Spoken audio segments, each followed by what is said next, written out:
That is the correct word to use here, plans. So I answered.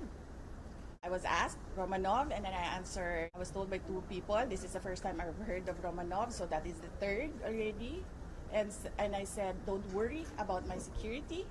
They kill me if I die. Kapag pinatay ako, kapag namatay ako, in the context of don't worry about my security.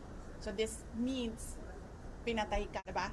Kasi hindi ka naman mamamatay by heart attack in relation to your security. So, pag namatay ako, I already asked a person to take revenge against 3 individuals. So, my question now to the administration is revenge from the grave. Yes. Do that Yes. in the event. Yes. Yes. That much is clear. Yes. So I have to die first.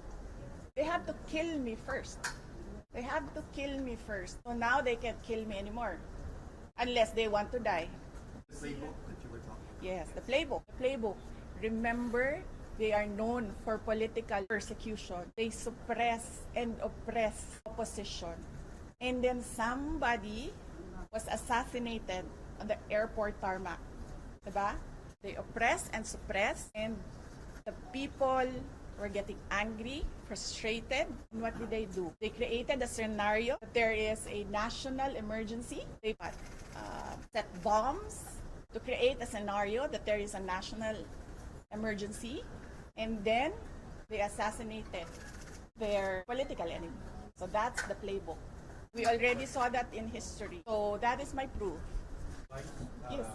Ang hindi lang po nagawa ni Benigno Aquino Jr. Kaya po hindi siya ano bang tawag yan? Revenge. Anong revenge? Nakaganti. Hindi siya nakaganti kasi hindi siya nagbilin. Diba? Kaya hindi nakaganti si Benigno Aquino Jr. kasi hindi siya nagbilin.